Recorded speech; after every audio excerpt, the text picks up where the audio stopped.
राम नारायण. ओम हरिओम. विचारे बरे अंतरा बोध विजय.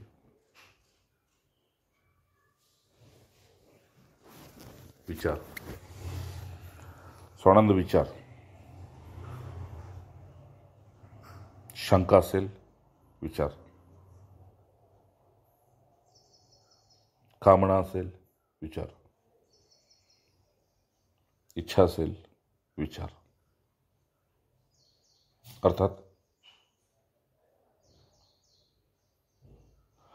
जो वासनावान जीव असतो तो वासनेला धरून त्याला ती वासना विजयी आणि त्रैलोकीत मान्यवर करते. कारण सर्वाचा उगम मानसमधून आहे. परंतु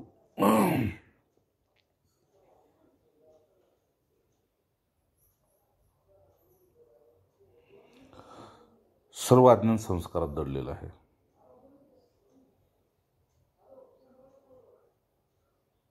आणि सर्व संस्कार अज्ञानात दडलेले आहेत. संस्कार विचार रूपामध्ये संकल्पित होऊन फलीभूत होते तेव्हा बंधन घट्ट वाटते.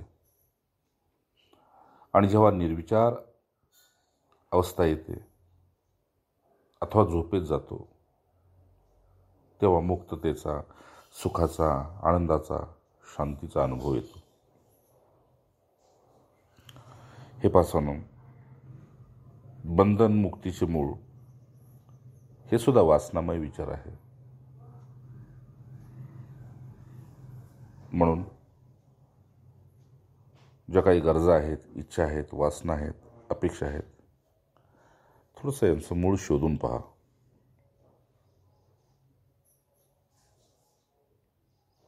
म्हणून सुरुवातीला सांगितलं तुला की विचारे बरे अंतरा बोध विजय. हे पहा, वैचारिक सामर्थ्य अस्तित्ववान साधकाजवळ सहज मिळते. मग ते विचार श्रेष्ठत्वाचे का कनिष्ठत्वाचे हे स्वातंत्र्य ओळखा.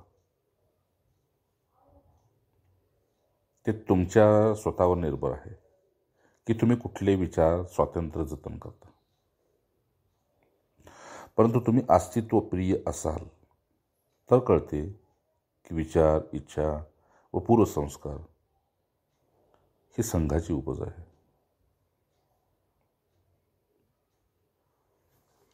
त्यांचे सतत परिवर्तन होत असते. परंतु अपरिवर्तनशील जो मी स्वयंचैतन्यभूत जे आत्मतत्व ते प्रत्येक क्षणी असंग आहे.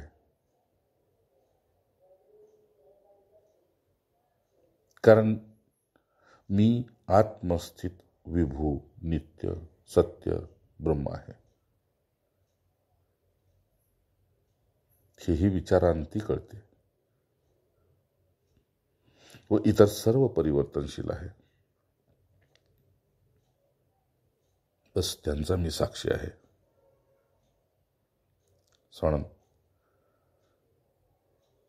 शांती हा प्रत्येक आत्मज्ञानी पुरुषाचा मूळ स्वभाव असतो. तो माझा बी आहे.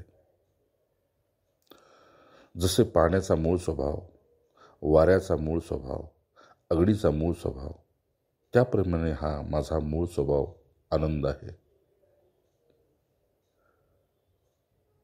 आनंदाचा अर्थ आहे आत्मस्थितीशी संलग्न राहणे. बाह्य सांसारिक आनंद वेगळा, सांसारिक सुख वेगळं.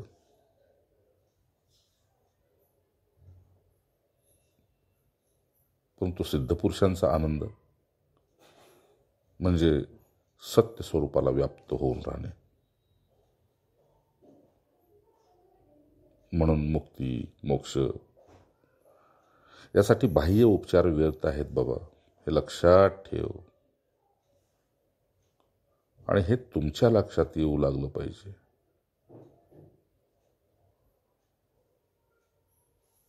आता पुढे तुम्ही ठरवायचं की मी विचारयुक्त राहायचं की विचारमुक्त सामर्थ्य धारण करायचं. म्हणून प्रत्येक उठणाऱ्या व्यक्तीला ओमच्या द्वारा, गुरुमंत्राच्या द्वारा, सोहमच्या द्वारा नष्ट करत राहा. चल एक तुझे नई बात बताता हूं सोनम. सुरुवातीला प्रत्येकाला असं वाटतं की विचारमुक्त राहणं हे सोपं नाही. परंतु असे जरी वाटले तरी विचारमूळ दृष्टीपुढे असेल, विचाराचं मूळ जर तुझ्या दृष्टीपुढे असेल तर संबंध विच्छेद त्वरित होऊ शकतो. मग त्या विचाराचं मूळ शोध. इच्छा आहे, वासना आहे, आसक्ती आहे, ममता आहे, अहंकार आहे. आणि त्यासाठी सत्यनिष्ठा, ईश्वरनिष्ठा,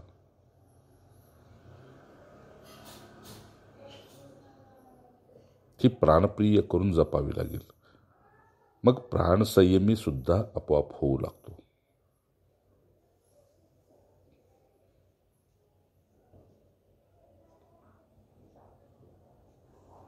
बाहेरून योगिक प्रक्रियेच्या द्वारा प्राण संयमित करणं यापेक्षा सत्यनिष्ठा आणि ईश्वरनिष्ठा, गुरुप्रीती, शास्त्रप्रीती यांच्याद्वारे ते प्राण आपोआप सूक्ष्मातिसूक्ष्म होते. एवढंच काय, क्षणात्मक दूरदृष्टी आपोआप प्राप्त होते.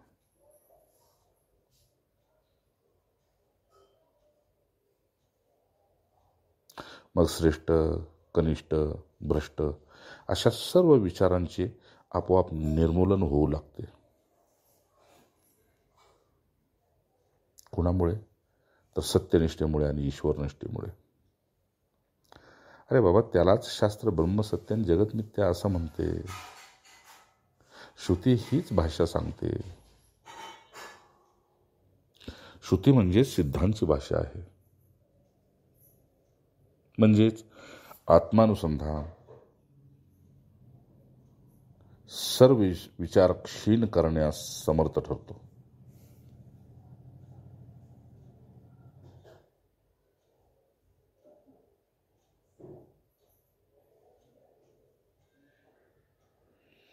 यालाच संत बंधनरहित मुक्ती किंवा मोक्ष म्हणतात. हे बघ सोनम, विचार तर सागराच्या लाटेप्रमाणे उठतच राहतात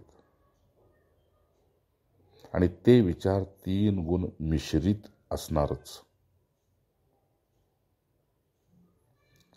त्या विचारांचा विचार तू न करता आत्मबोध प्राप्तीच्या विचारांचा विचार जो वारंवार करतो त्याला पुढे सत्व, रज, तम किंवा रजस किंवा तमस विचारापासून उपरत होण्याची युक्ती सहज प्राप्त होते.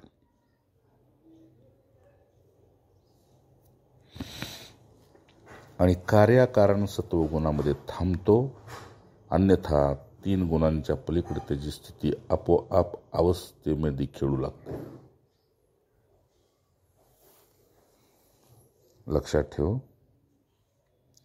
अनित्यात राहून नित्याच्या स्मृतीला सतत जागृत ठेवता यावे.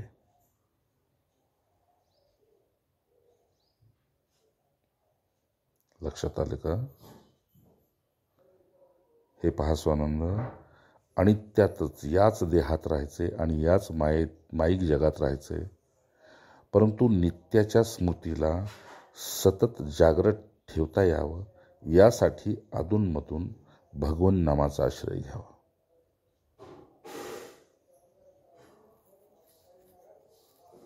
एक अगदीच नसेल तर एकाक्षरी ओमचा आश्रय घ्यावा.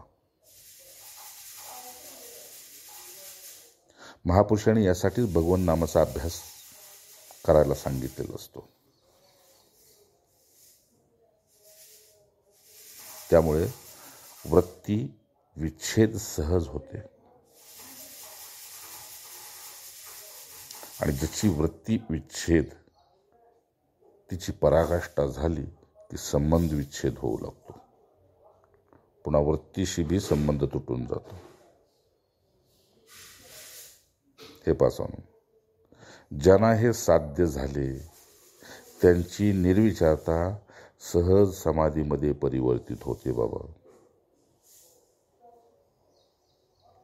ते काही बोलत असोत, मौन असोत, काही खात देत, कुठल्याही व्यावहारिक क्रियेमध्ये जरी असली तरी त्यांची ती सहज समाधी अखंड चालू असते.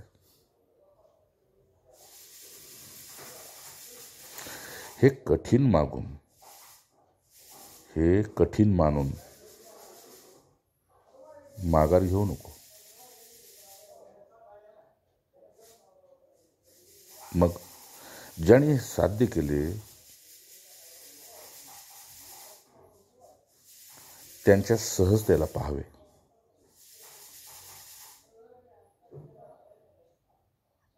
आणि त्यांच्या संघाच्या आश्रयाला जावे. अरे बाबा, त्यांची जी निरअहंकारिता ती कमालीची असते, ती पाहावी. अरे असे महात्मा दोन प्रकारचे असतात. एक सत्याचं अस्तित्व परिपूर्ण स्वीकारणारे, तर दुसरे मायेचे अस्तित्व परिपूर्ण नाकारणारे.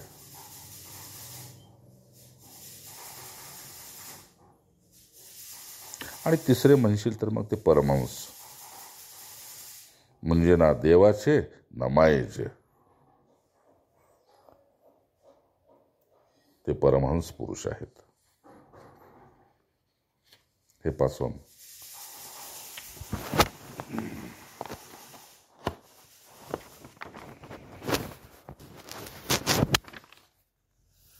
हे महात्मे दोन्हीचे हे अस्तित्व स्वीकारत नाहीत. म्हणून ते परमहंस परिव्राजक, पण बाहेरून मात्र जगाला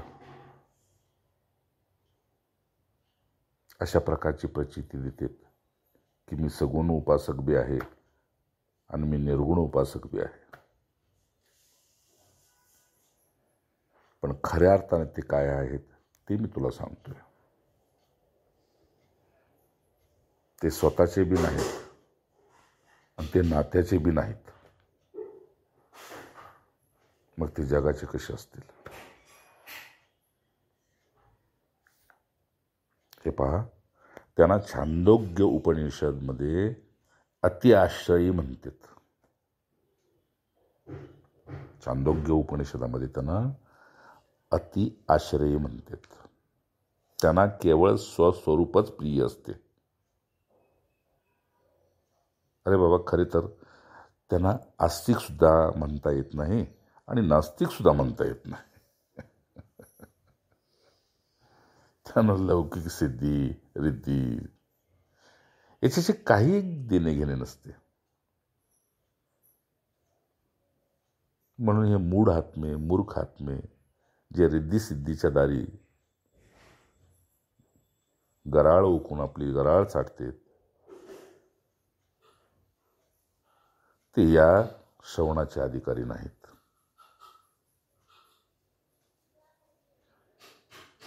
ज्यांना भौतिक सुख प्रिय आहे ते याचे अधिकारी नाहीत. ज्यांना देहदुःख सतवतं ते याचे अधिकारी नाहीत. जे रागद्वेषाने भरलेले आहेत ते याचे अधिकारी नाहीत. अरे बाबा, हे असे परमहंस पुरुष खरं पाहायला गेलं तर ते ना गृहस्थाचे ना संन्यासी असतात. हे बघ, वृद्ध स्त्री 70-80 वर्षाने माहेरी आल्यावर बदललेले लोक, बदललेलं स्थान, बदललेलं गाव ते केवळ चूप होऊन नुसते पाहते.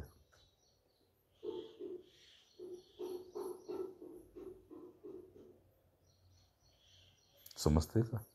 तारुण्यात लग्न होऊन गेलेली वृद्ध स्त्री ज्यावेळेस आपल्या गावी येते 70-80 वर्षाची झाल्यावर, तेव्हा ते नुसतं पाहते. अगदी त्याप्रमाणे हे परमहंस फार तर वृत्तीला पाहतील, परंतु त्या तिन्ही वृत्तीशी त्यांचा अंतरंगत तिळमात्र संबंध नसतो, हे विसरू नको.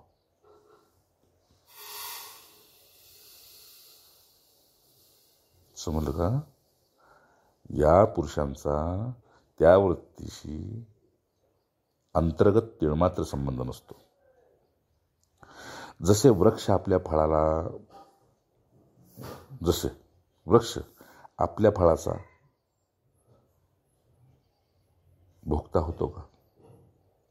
किंवा त्याच्या सावलीत विसावा घेणाऱ्या पथिकाची जात लिंग हे विचारतो का? तसे हे महात्मा दुर्लभ असले तरी ते दिसताना समाजाला निष्प्रयोजन दिसत असले तरी आतून बाहेरून सुषुप्तीप्रमाणे प्रगाढ स्वस्वरूपाकार झालेले असतात. कसे? प्रगाढ स्वस्वरूपाकार झालेले असतात.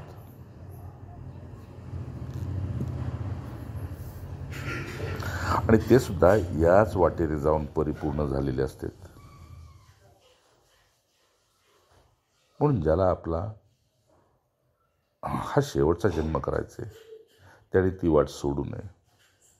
या वाटेवर रजोगुणी मिळते, तमोगुणी मिळते, ममतेने भरलेले मिळतात, अहंकाराने भरलेले मिळतात, रागद्वेषाने भरलेले मिळतात. बस त्यांची उपेक्षा करत जा. मग ते समाजात असतील, नात्यात असतील, संबंधात असतील, संघात असतील, पण तू यांची उपेक्षा करत जा. हे पासवानंद, मी हे वरवरचे सांगत असलं तरी पुढे तुमची जेव्हा योग्यता स्थिर होऊ लागेल तेव्हा मला पुढचे काही एक तुम्हाला सांगण्याची गरज भासणार नाही.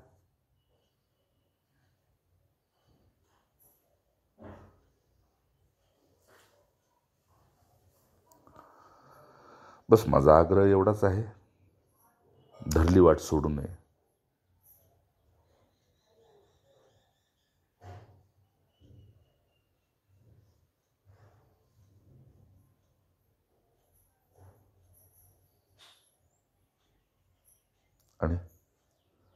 आणि संत संघाशिवाय राहू नये. हे बघ, कधी कधी मी मौन होऊन जातो.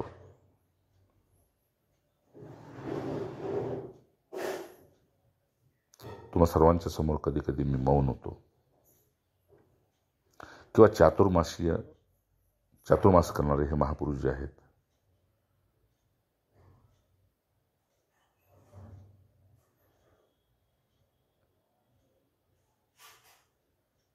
ते देवश्रेणीपासून ते देव उठणेपर्यंत मौन होते.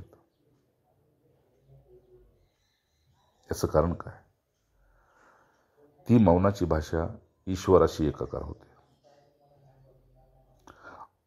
आणि आत्म परमात्म संवाद सुरू करते.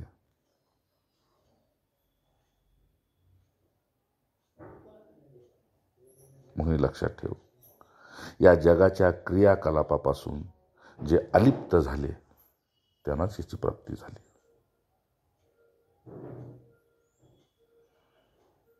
आणि कर्तेपणाची ओझी आणि कर्माची कुरघोडी करणारे यामध्ये अडकून पडले.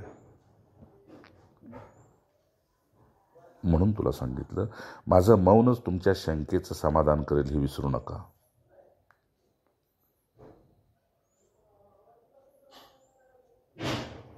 आणि परिपूर्ण समाधान करेल. परंतु इथे एक मात्र शर्त आहे,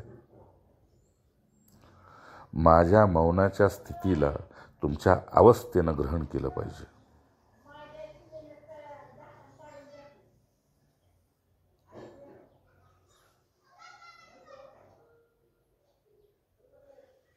आणि त्यासाठी देह आणि दृश्याची उदासीनता तुमच्यामध्ये स्थिरावली पाहिजे. हे पहा स्वानंद, जसे आकाश नसते निळे तरी निळे दिसते, तसे ते महात्मा ते स्वतःला देह मानित नाहीत तरी आपल्याला अज्ञानपणामुळे ते देहच दिसतात. ही आपली चूक आहे. अरे त्यांची देहबुद्धी आत्मबुद्धीत विलीन झालेली असते. हे अवस्थाप्रिय पुरुषालाच कळते. म्हणून तुम्ही कमीत कमी तुमच्या अवस्थेचं तरी जतन करा. परंतु हे सर्व कळणार कोणाला सांग? व अशा महात्म्यांची खरी गरज आहे का समाजाला? हा मोठा प्रश्न आहे. म्हणून माझा मधला काळ समाजाचा अहंकार जतन करण्यामध्ये गेला. हे पहा, भोग संग्रहानिमित्त आज कलिमल जीव मृत्यूपर्यंत व्यस्तच दिसतो. भोग संग्रहाच्या निमित्तानं आज कलियुगातला जीव हा मृत्यूपर्यंत व्यस्तच असतो. ज्याच्याकडे आहे तो बी व्यस्त आहे, ज्याच्याकडे नाही तो बी व्यस्त आहे. म्हणून त्याचा संग करून तू पहा, तो आतून बाहेरून कधीही स्वस्त नसतो. आणि मग या कर्माचं खापर तो दुसऱ्यावर फोडू लागतो. हा फक्त क्षेत्र बदलतो, पण त्याची वृत्ती कधी बदलत नाही. मग तो कुठल्याही वर्णाश्रमाचा का असेना, बस त्या सर्वांचं एकच लक्ष झालेलं असतं. अरे बाबा, म्हणून अगदी देव दुर्लभ ते जीव आहेत ज्यांना अंतिम सत्य, अंतिम बोध, अंतिम ज्ञान हवे असते. बाकी सगळे जिज्ञासूच आहेत. आणि हे भगवत वचन आहे, कशी देती सहस्रेषु. जे सात्विक आहेत त्यांना तयार करण्यातच संत महात्म्यांचे आयुष्य खर्ची पडते. बाबा तुला काय सांगू. आणि त्यातून हे वेळ काढून ते स्वात्म अनुसंधान भ्रमंती करून स्वरक्षण सुद्धा करतात. आणि हे सोपे नाही बाबा की स्वतःचे शिवत्व सांभाळायचे आणि जीवत्वाची लीला करून पुन्हा मूळ स्वरूपानुसंधानाला सुद्धा सांभाळायचे.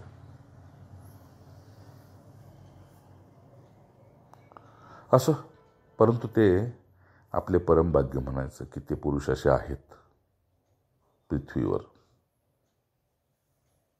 की ते देहबुद्धी मोडून राहणारे असे जे महात्मे, तू यांना जंगम तीर्थस्वरूपच समज. चालते बोलते फिरते हे तीर्थच आहेत बाबा. त्यांची भक्ती करणारा केव्हाही इतर देवी देवतांच्या भक्तापेक्षा 100 पटीने श्रेष्ठ असतो, हे लक्षात ठेव. 33 करोड देवी देवता नव्हे, ब्रह्मा विष्णू महेशांची सुद्धा भक्ती करणारा हा भक्त 100 पटीने श्रेष्ठ असतो. आणि तुझा विश्वास असेल तर सहस्रो पटीनं तो श्रेष्ठ असतो. आणि अजून तुझी दृढ निष्ठा असेल तर तो लाखो पटीनं श्रेष्ठ असतो. कारण असा भक्त सीमाबंधन, शास्त्रबंधन, वृत्तीबंधन रहित अभ्यास इच्छुक असतो. समजलं? असा जो माझा सतशिष्य गुरुभक्त आहे, असा भक्त सीमाबंधनात अडकत नाही, शास्त्रबंधनात अडकत नाही आणि वृत्तीबंधनात अडकत नाही. असा अभ्यास इच्छुक असतो. बस इतर ते केवळ अर्थार्थीच बहुधा असते. त्यांना शुद्ध ज्ञानाची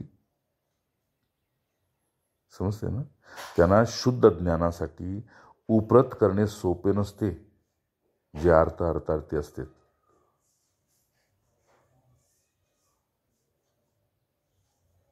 आणि ते स्वतःच माघार घेतात, हेही सत्य आहे.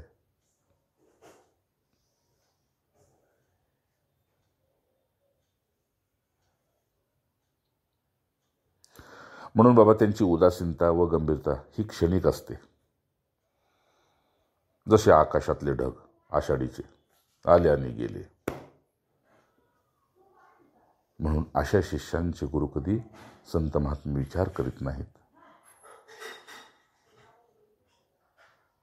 असो, म्हणून स्वानंद, अशा जीवांना भक्तीच्याच वाटेने जावे लागते, कारण त्यांना कधी खरे प्रेम व अकाट्य शाश्वत खरी शांती ही माहीतच नसते. ते खोट्याच प्रेमाला बोलतात आणि खोट्याच शांतीसाठी भ्रमंती करतात. यांना भक्तीच्या द्वारा जेव्हा समर्पण, शरणागत, अनन्यता या भावाची किंमत कळते, तेव्हा कुठे शांतीच्या अधिकारी होता येते. परंतु तरीही ते स्वतःला गृहस्थाश्रमी समजून कर्तव्य कर्माची त्यांची ती नांगी ते मोडायला कधी तयार नसतेत बाबा. मग आता यांना उपरत कोण करणार तू सांग? अरे ती त्यांची नांगी ती अधूनमधून त्यांना जागी करते, डंक देऊन की तुझं हे कर्म आहे, तुझं हे कर्तव्य आहे, म्हणून ते सोडून तू धर्ममार्गाने जाऊ नको. आणि त्यांचे आप्तइष्ट सुद्धा त्यांना तेच सांगतात.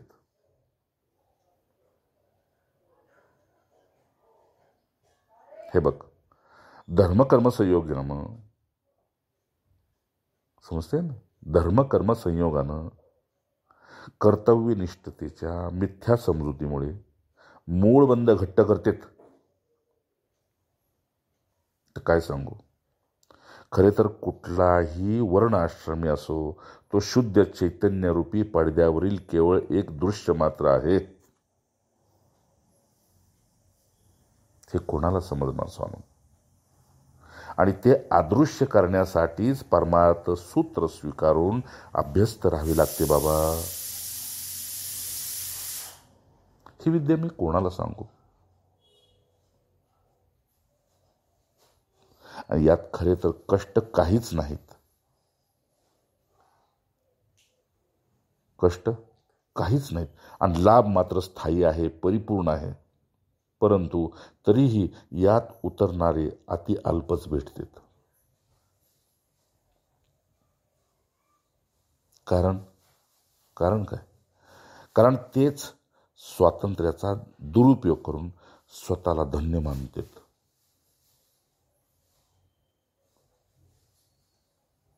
आपल्याच मानसिक खेळानं कृतकृत्यतेचा अनुभव घेतात. असो बाबा, जसे कुत्र्याचे शेपूट तसा त्यांचा स्वभाव असतो. म्हणून महामुनी वशिष्ठांनी बी प्रभू रामचंद्राने हेच सांगितलं. जो जगाला सुधरवायला गेला त्यानं असं समजायचं की कुत्र्याचं शेपूट तो नळीत घालायला गेलेला आहे.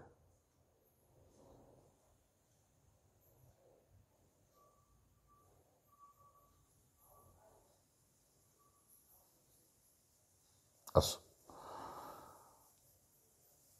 त्यातून सुद्धा असं वाटतं की कोणीतरी खरी सत्याची भूक असलेला भेटेल. आणि जर असा कोणी सत्याची खरी भूक असलेला भेटला तर त्या संतांचं भाग्य आहे, परम भाग्य आहे. असं हे पाहसवान, जे चैतन्य प्रकृतीच्या प्रत्येक घटनेपासून अप्रभावित असते. नीट ऐक, जे चैतन्य घन हे प्रकृतीच्या प्रत्येक घटनेपासून अप्रभावित असते. बस संत तसेच राहतात. मग तसे राहण्यात काय कष्ट आहेत मला सांग? अरे जे दिसते ते नाशिवंत आहे व त्यात हे हाड मांसधारी जे शरीर सुद्धा आले ना, आणि जो हे पाहतो जाणतो ते चैतन्य म्हणजे साक्षी स्वरूप अखंड असंग नित्य आहे. ही पारदर्शिता केवळ पाहिजे आहे. चल तुला एक उदाहरण सांगतो. एक्सरेच्या मशीन खाली तुला घातल्यानंतर तू गोरा आहेस, तू देखणा आहेस, तू सुंदर आहेस, ती मशीन काय पाहते? तुझं बहिरंग काही पाहत नाही. तुझ्या अंतरंगाचा तुझ्या पुढे तुला ती प्रचिती देते.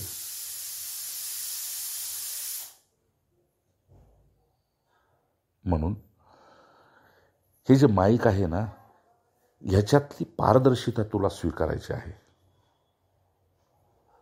यात बाह्य कष्टप्रद साधन काय आहे का मला सांग? काहीच नाही. जी स्त्री सुंदर दिसते, जो कोणी गर्भश्रीमंत दिसतो, त्याच्यातलं ते दुःख पाहायचं आहे. आणि त्याच्यातली ती एखादा वैरी दिसतो, त्याच्यातली ती दुष्टता पाहायची आहे. एखादा सज्जन आहे, त्याच्यातली ती सज्जनता पाहायची आहे.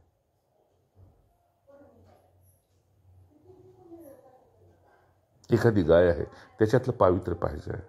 एखादा ब्राह्मण आहे, त्याच्यातली विद्या पाहिजे आहे. एकातला सदाचारी आहे, त्याच्यातला विनय पाहायचा आहे. ही पारदर्शिता ज्याला अनुभवता आली तो भाग्यवान आहे.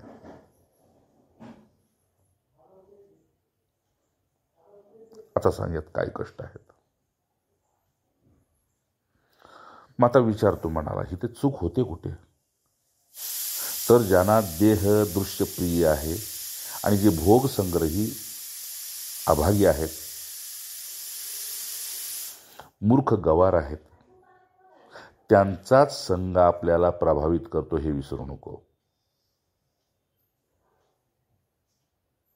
हे संसारिक दीड शहाणे म्हणते त्यांना एकनाथी भागवतात. अरे, ज्यांना अन्य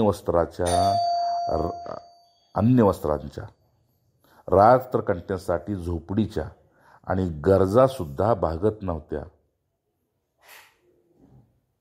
ते सुद्धा तक्राररहित अखंड साधू संघाने हरिगुरूंचे प्रिय झाले. हे का विसरतोस?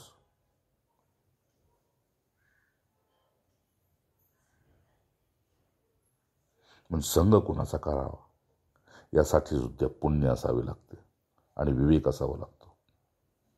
आपल्याजवळ सर्व पुरेसे असून सुद्धा आपण भौतिक अपूर्णतेचे सोंग घेऊन त्यांच्याच पक्षात मिसळतो, ज्यांना संसार आणि भोग प्रिय आहे, धनप्रिय आहे. ज्यांना परमार्थासाठी सवड आवड याचे भाग्यच नसते आणि त्यांची दुःखी अंतकरणाने याची दुःखी अंतकरणाने एकांतात खंत करा. बस, दुःखी अंतकरणाने खंत करा. बाबांनो, सद्गुरू म्हणजे खरोखर भाग्योदय पाहण्यासाठीच आतुर आहेत. म्हणून तुमच्या भाग्याची विधाता तुम्ही व्हायचं असेल तर त्यासाठी तुम्हाला थोडीफार ही मी वाट सांगत चाललो आहे. स्वानंद ज्यांना थोडीफार गोडी, भाग्य, पुण्य आहे, पहिली गोष्ट ते कधी तक्रार करीत नाहीत की मला एकांत मिळत नाही. परंतु एकांत म्हणजे नेमके काय?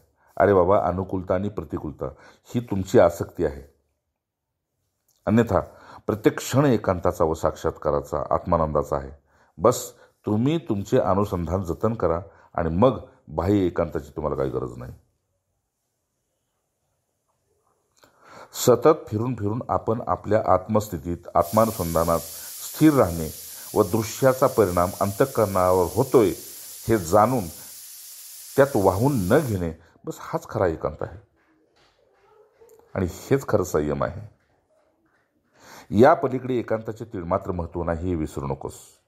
अरे, 12 वर्षे हिमालयात राहून सुद्धा अशांताने आसक्त आणि भोगी संग्रही मी अनेक पाहिलीत. परंतु कृपापात्र गृहस्थ असून सुद्धा जो गुरुकृपेचा पात्र आहे तो गुरुकृपेचा पात्र गृहस्थ असून सुद्धा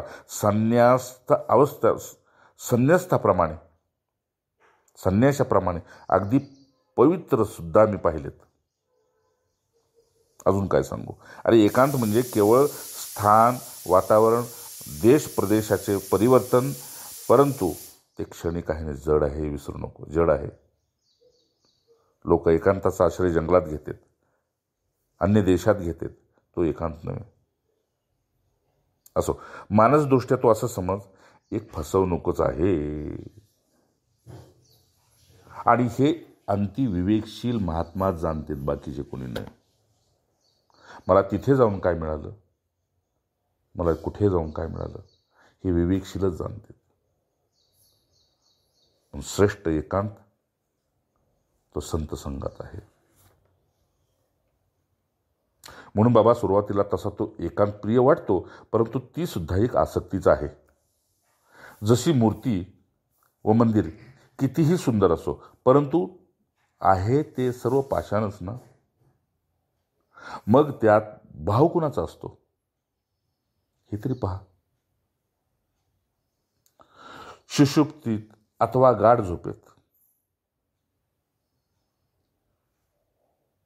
काही स्मरण असते नाही ना. मग मी अमुक वर्णाश्रमाचा आहे, मी शिक्षित अशिक्षित आहे, मी सुंदर कुरूप आहे, याचे काही स्मरण असते का.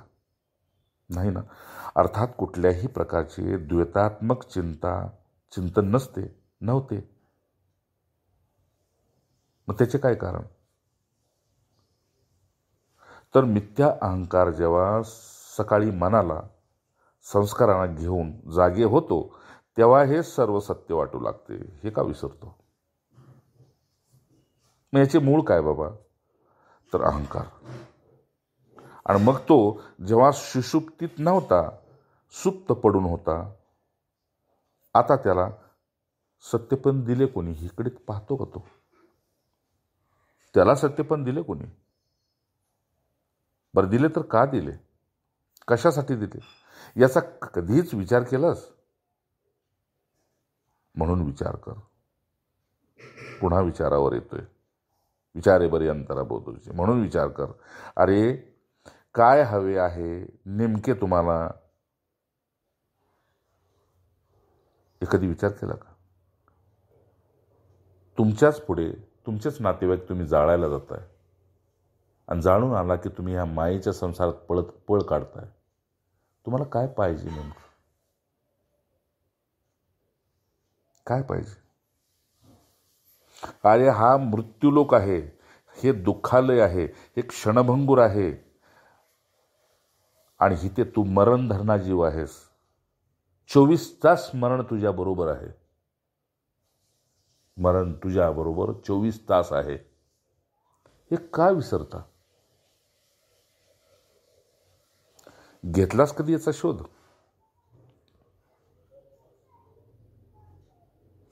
असा जर तुम्ही सत्यशोधक व्हाल तर तो तिथेच एकांत आहे. आणि जिथे एकांत घडला तिथे तुझी निर्विचारता आली, आणि जिथे निर्विचारता आली तिथे अहंकाराचा नाश झाला. जिथे अहंकाराचा नाश झाला तिथे त्या ब्रह्मचैतन्याची प्राप्ती झाली. इति शिवम. जय जय रघुवीर संत. राम राम राम. छान. त्याला थोडं तरी ऐकायला खूप सुंदर आहे.